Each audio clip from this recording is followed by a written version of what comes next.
Sou Vera Lúcia Rodrigues, da Verve Assessoria, e hoje a gente vai falar sobre como a gente deve proceder para conseguir transformar um produto de uma empresa em notícia, ou de jornal, ou de revista, ou de blog, ou de site, ou nas mídias online, ou tudo isso de uma vez.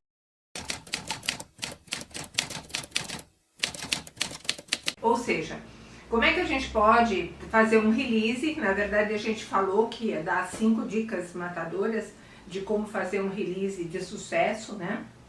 E a gente vai dar algumas dicas, na realidade, um pouco do que antecede a preparação do release e até do próprio release. Na realidade, a gente precisa, a primeira dica fundamental é que a gente conheça muito bem a empresa que a gente está trabalhando ou que a gente tem, no caso do próprio empresário, querer transformar seus produtos em notícia, que ele conheça profundamente a empresa e o seu potencial noticiável. Então, através de um exame minucioso do cliente ou da empresa, você conseguir elencar quais são os produtos que você conhece profundamente, sobre os quais você vai poder falar, que tenham relevância para o mercado. Então, essa é a primeira dica que a gente dá, que é conhecer profundamente o tema sobre o qual você vai escrever no sentido de transformar em notícia. A segunda dica, igualmente importante, é que a gente consiga fazer uma pesquisa antes de começar a escrever e verificar quais são os diferenciais importantes desse produto em relação à concorrência. Se ele é um produto único, que só aquela empresa tem aquele produto, vai ficar mais fácil. Ou que ele atende especificamente a um nicho de mercado e que, portanto, vocês devem focar nessa necessidade atendida, ou seja, na solução que ele oferece para o mercado. Agora, se ele tiver outros concorrentes que ofereçam a mesma solução e que façam a mesma coisa, certamente há de ter um diferencial que possa ser noticiado, ou seja, um diferencial que transforme aquele produto em algo único, para que ele tenha relevância enquanto novidade, enquanto notícia. A terceira dica, vamos dizer assim, é que seu texto seja impecável, que o seu produto seja bom, etc. Tudo isso a gente já resolveu na primeira e na segunda, que tenha diferenciais, mas em terceiro lugar, que o seu texto seja muito bom, que ele seja um texto igual ou melhor do que aquele veículo específico que você tem em mente, aonde publicar aquele seu veículo possa produzir.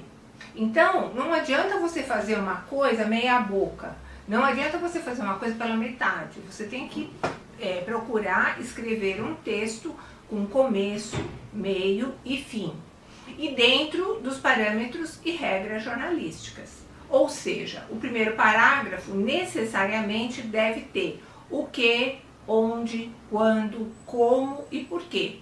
Porque não é porque é um release que ele perde as características jornalísticas. A quarta dica é que você se esmere no título. Por quê? Porque o título é o que vai fazer a maior diferença e é aquilo que vai fazer com que o jornalista leia ou não o seu material.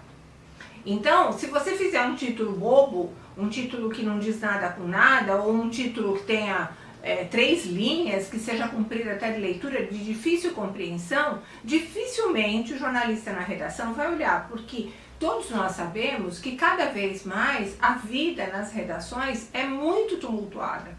Cada vez tem menos gente trabalhando, cada vez é necessário um desdobramento da equipe que acaba cumprindo várias funções.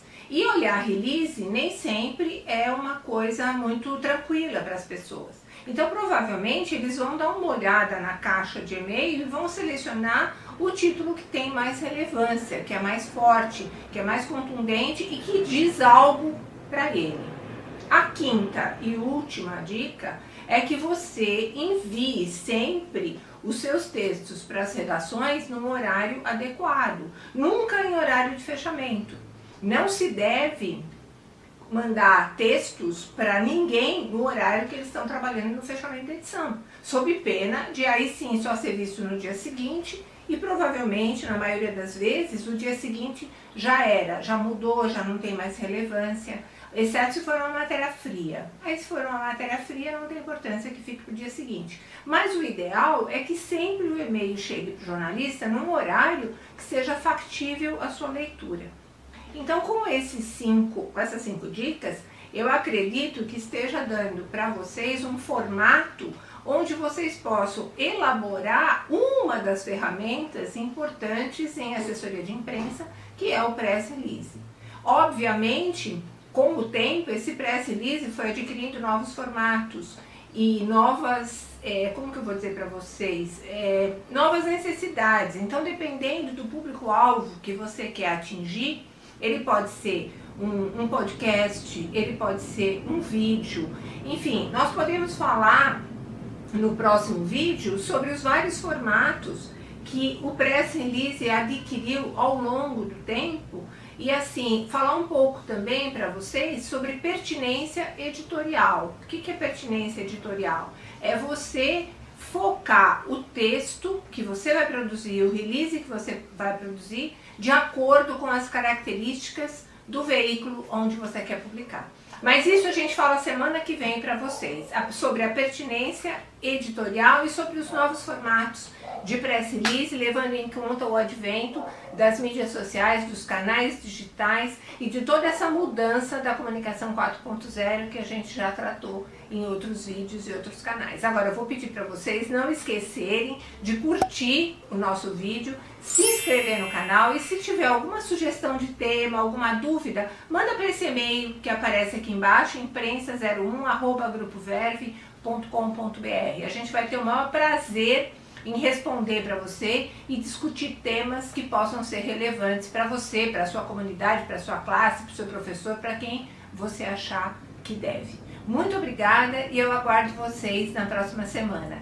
Lembrando que comunicação é tudo. Muito obrigada.